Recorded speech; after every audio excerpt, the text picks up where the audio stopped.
आंखें खोलो श्रेष्ठ।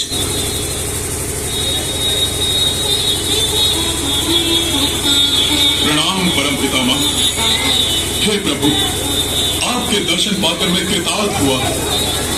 आज मेरा जन्म सार्थक हुआ प्रभु। मैं तुम्हारी तपस्या से प्रसन्न हुआ पुत्र। वर्मा, तुम्हारी इच्छा पूर्ण होगी। यदि आप प्रसन्न हैं तो मैं आपसे केवल एक ही वर मांगता हूँ। निसंकोच मांगो। मैं अमरता का वरदान मांगता हूँ आपसे। मर्यादा का उल्लंघन मत करो पुत्र। जातस्य ही ध्रुवम मृत्यु। सृष्टि की रचना के समय मैंने ये मर्यादा बांध दी थी। इस सृष्टि में जो भी उत्पन्न होगा उसकी मृत्यु भी होगी। तो मृत्यु तो होगी ही, इसे असत्य नहीं बनाया जा सकता। तब तो तपस्या का कोई फल नहीं।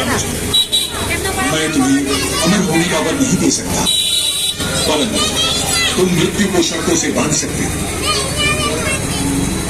तुम जैसी स्थिति में मरना नहीं चाहते उसका वरदान मैं तुम्हें दे सकता हूं। तो फिर परम पितामह मुझे वर दीजिए। मुझे न अस्त्र से मृत्यु आए न शस्त्र से। मैं न जल में मरूं न थल में। मुझे न दिन में मृत्यु आए न रात में। मैं न घर के अंदर मरूं न घर के बाहर। मैं न आकाश में मरूं न पाताल में। न शैया पर मुझे मृत्यु आए न धरती पर। न मानव से मरूं न दानव से। न पशु से मरूं न पक्षी से। मैं अपराजय हूं। तथास्तु।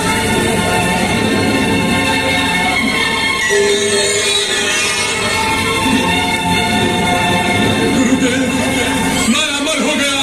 मैं अमर हो गया।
उसके राक्षस हमें यज्ञ नहीं करने देते। हम यज्ञ नहीं कर सकते हैं महाप्रभु। हे भोलेनाथ, राक्षस और उसके राक्षसों ने सब कुछ नष्ट कर दिया है। हमारी रक्षा करें भोलेश्वर। हमारे यज्ञ तप और आश्रमों को नष्ट करने के पश्चात अब हिमालय राज पर भी आक्रमण करने के लिए आगे बढ़ रहा है।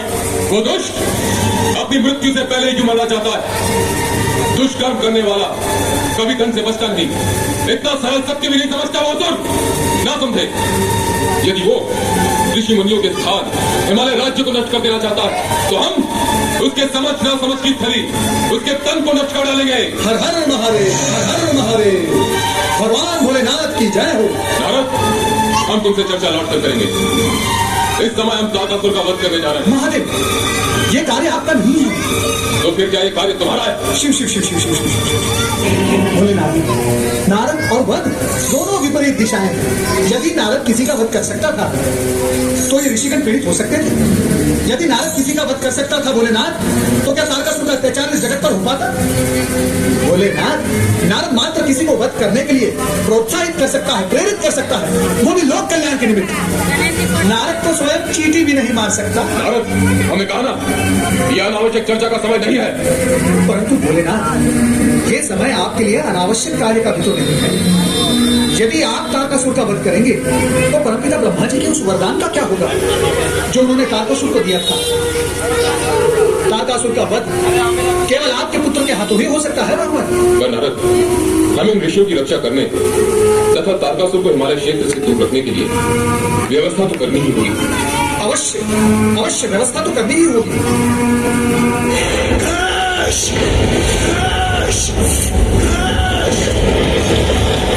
गणेश, तुम शिवगण को लेकर जाओ और तारकासुर को ऐसी शिक्षा देना कि वो ऋषि मुनियों और निर्दोष प्राणियों पर अपने अत्याचार बंद कर दे।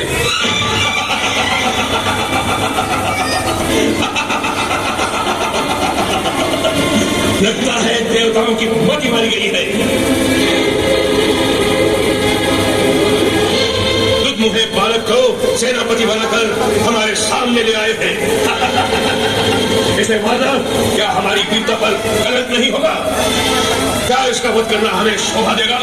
शोभा अशोभा की चर्चा तुम्हारे मुख पर शोभा नहीं देती तारकासुर। तुमने अब तक निर्दोष प्राणियों के प्राण लिए, क्या वो शोभनीय था? तुमने निरीह प्राणियों पर अत्याचार किए, तब शोभा का विचार नहीं आया? तू अन्याय और अनीति से दूसरों के अधिकारों पर आक्रमण करता रहा, तब कहाँ गया था ये शोभा का विचार? अरे वो तो तोते की भांति बोलता है रे। तूने तोते की तरह मेरा बोलना सुना है, सिंह की भांति चमत्कार नहीं देखा, मैं भी देख लेना। अच्छा, तो देवताओं ने तुम्हें झपटना भी सिखा दिया? कायरों की तरह भागना, मुंह छिपाना सिखाया अथवा नहीं? इसका उत्तर मैं क्या दूं? इस युद्ध का परिणाम ही देगा। तूने ब्रह्मा जी से मेरे हाथों मरने का वरदान मांगा है ना? परिणाम का सत्य तो तू भी जानता है, दुष्ट। अरे दुष्ट बालक, तेरा इतना साहस, आक्रमण हो!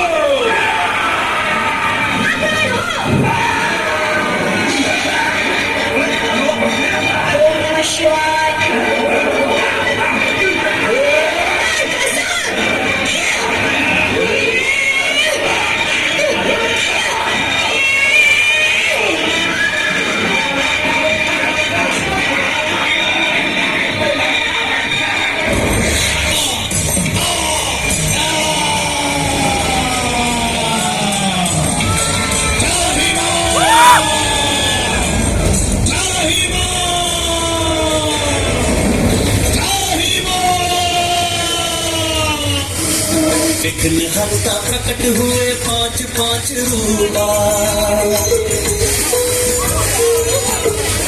प्रतिरूप शुभ कार्य